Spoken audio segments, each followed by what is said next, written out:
siang Bu. Jadi kita dari kelas 4 ingin melakukan wawancara mengenai persoalan yang terjadi di Indonesia belakangan ini. Jadi nama saya Sri Kandi. Jadi tugas ini diberikan oleh Pak Mustajab. Ini tugas sosiologi. Jadi mohon bantuan Ibu ya Bu dalam hal wawancara. Tujuannya saya di sini sama teman saya menggali pandangan penyebab dan solusi konflik, bukan untuk menyudutkan pihak manapun. Jadi kita sebelum lanjut wawancaranya, belakangan ini Ibu melihat persoalan apa sih yang ada di masyarakat yang ada di Indonesia? Oke. Permasalahan yang ada di Indonesia berarti ya. Berarti pertanyaan yang konflik mungkin saat ini terjadi konflik antara aparat dengan masyarakat sipil ya. Antara aparat dengan masyarakat sipil. Terus menurut pandangan Ibu gimana sih situasi hubungan aparat dan masyarakat sipil sehingga Ibu bisa menjadikan itu sebuah permasalahan yang ada di Indonesia sekarang? Karena adanya rasa kurang percaya terhadap masyarakat aparat ya, karena kurang ketidakterbukaan, tidak adanya transparansi membuat masyarakat jadi lebih skeptis atau tidak percaya, sehingga adanya konflik itu akibat dari ketidakpercayaan masyarakat dari aparat, dan mungkin dari beberapa tindakan-tindakan yang dilakukan oleh aparat. Sebenarnya itu bukan masalah aparatnya, tapi oknum yang dilakukan oleh aparat ya. Jadi nggak semua aparat itu buruk, dan Presiden Prabowo pun juga menegaskan setiap perbuatan yang melanggar hukum baik aparat ataupun warga sipil pasti akan dikenakan sanksi. Nah, itu yang karena mungkin terjadinya aparat ini pelanggaran hukumnya yang dilakukan oleh aparatnya terlalu banyak, jadi kepercayaan masyarakat ini mulai berkurang gitu kepada aparat ya.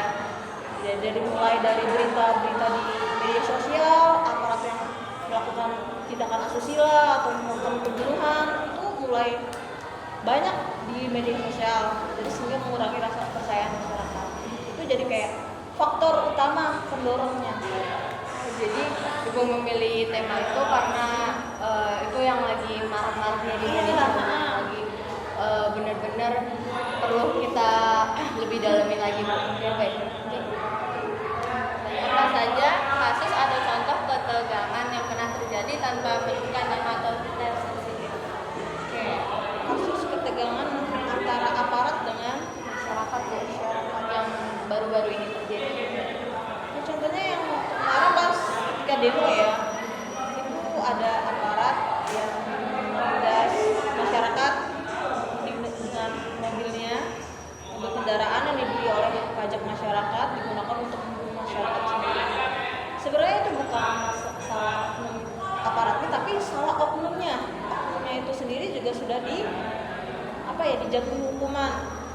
Nah, di situ bukan masalah aparatnya. Jadi di sini kita harus memulai menciptakan suasana lingkungan yang mulai mempercayai aparat. Aparatnya juga harus mulai melakukan tindakan yang lebih terbuka kepada masyarakat, lebih jujur dan tidak melakukan kekerasan. Jadi terciptanya kondisi jadi ada yang rasa percaya, empati kepada masyarakat, mendengar keluh kesah masyarakat, sehingga tidak ada terjadi konflik-konflik tersebut, itu tidak perlu terjadi. Berarti aparat harus lebih melaksanakan tugas agar masyarakat percaya. Iya betul. Bahwa lebih aparat harus menunjukkan kalau mereka ini kerja, menunjukkan apa nih kinerja mereka bagi masyarakat, menunjukkan kegiatan yang berdampak positif bagi masyarakat. Mungkin lama-kelamaan masyarakat juga mulai akan percaya lagi kepada aparat.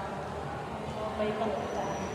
Terus dampak konflik ini terhadap rasa aman dan kehidupan sehari-hari masyarakat itu gimana sih Bu? Dampak konflik? Ya, dampaknya konflik. Kayak tentu saja kalau ada konflik, di mana ada konflik itu pasti akan menyebabkan kerugian, baik kerugian materi, kerugian nyawa, keretakan hubungan antara masyarakat dengan aparat.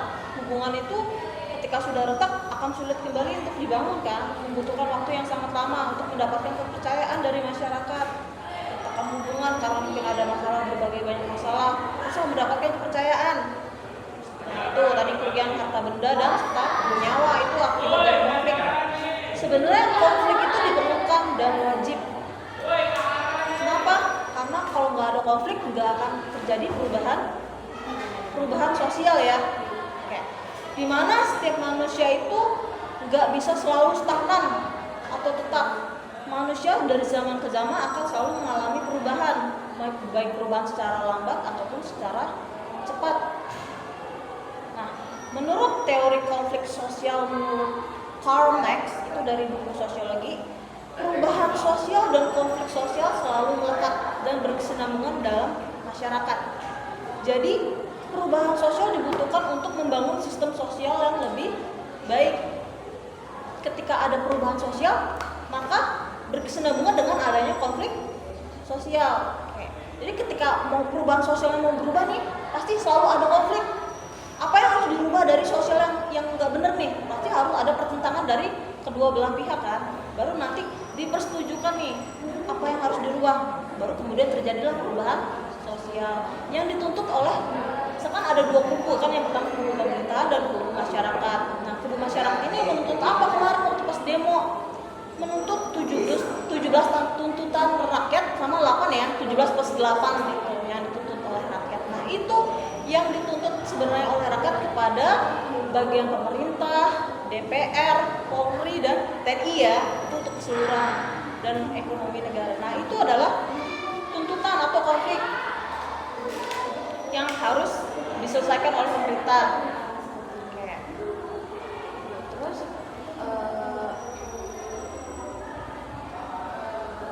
Kita ada pertanyaan lagi nih Bu. Jadi maksudnya kenapa bisa terjadi konflik? Karena selama ini masyarakat sudah sudah menyampaikan aspirasinya sampai ini, tapi sampai saat ini tuh belum didengar atau diterapkan. Jadi mereka merasa pendapatnya itu tidak didengar, makanya terjadi konflik dan dipicu oleh dengan kebijakan kenaikan gaji DPR. Dipicu oleh itu dengan video-video viral DPR berjoget atas kenaikan gaji, itu juga menyebutkan kemarahan masyarakat dengan gaji seperti itu, dengan kinerja yang belum tentu jelas. Kalaupun kinerja mereka lebih bagus, misalkan dapat mengurangi anggaran, berdasarkan kebijakan DPR, mereka dapat mendapatkan keuntungan 100 miliar bagi negara. Digaji 1 miliar pun per bulan nggak apa-apa, toh mereka sudah mendapatkan keuntungan untuk negara 100 miliar kan. Nah, ini kebijakan mereka tuh belum terlihat jelas gitu loh untuk kepentingan negara. Nah, itu yang menyebabkan konflik sosial. Kenapa gaji DPR bisa besar tapi kerjanya nggak ngapa-ngapain?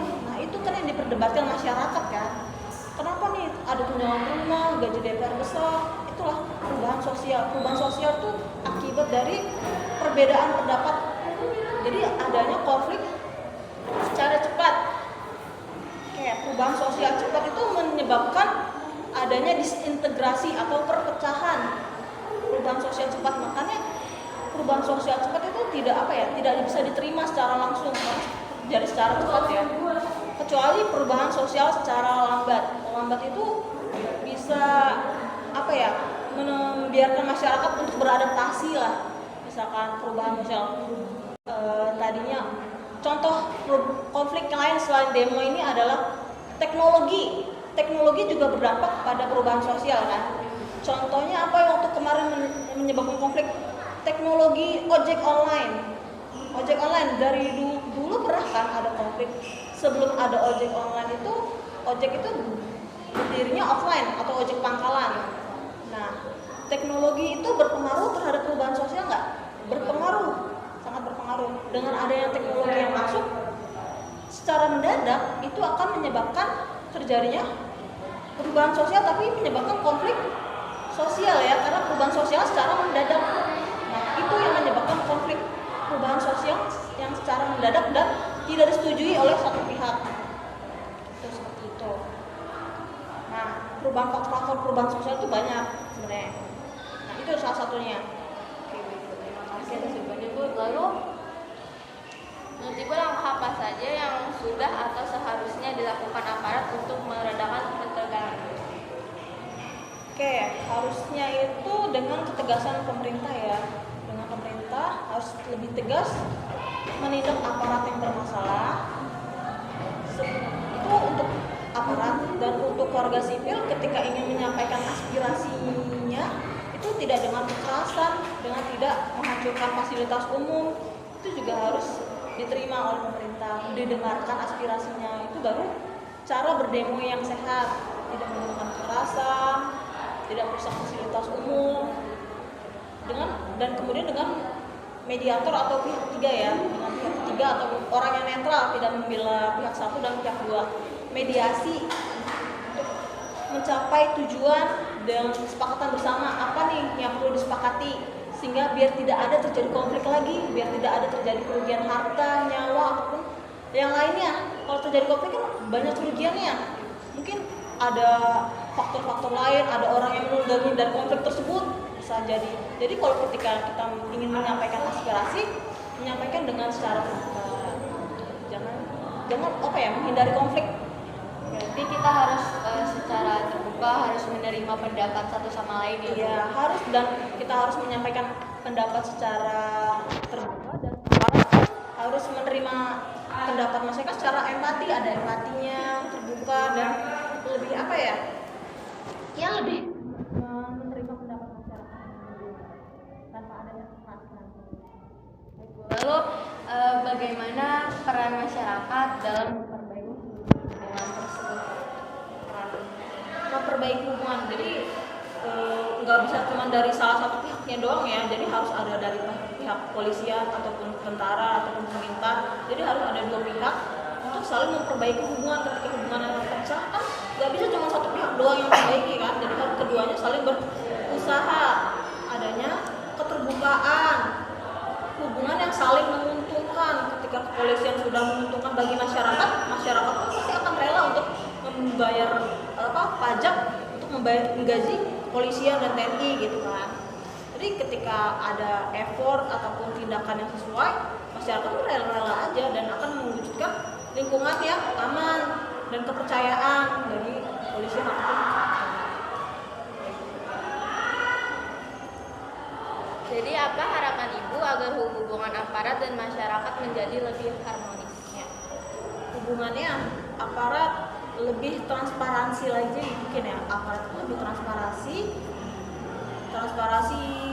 mungkin tentang hukum yang berlaku lebih transparan, tidak ada hukum tebang pilih, harus serata, dan pokoknya transparansi kepada masyarakat. Ketika ada yang salah, ketika benar ya benar, jadi tidak ada yang tutup-tutupi. Itu mungkin akan membantu mengembalikan kepercayaan masyarakat kepada aparat.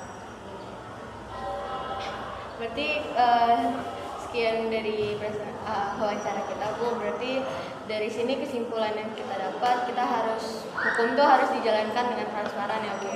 Dengan masyarakat dan juga aparat harus saling ngobrol bersama, mendiskusikan bagaimana agar kedepannya Indonesia mendapat menjadi lebih baik lagi. Kita berdua mengucapkan terima kasih, Bu, atas waktu dan pendapat yang telah diberikan Ibu. Semoga wawancara ini bermanfaat bagi perbaikan hubungan aparat dan masyarakat, serta dapat membuka pandangan masyarakat tentang konflik yang ada di dalam masyarakat. Terima Terima kasih, Bu Dea. Iya, sama-sama. Udah, mati kan?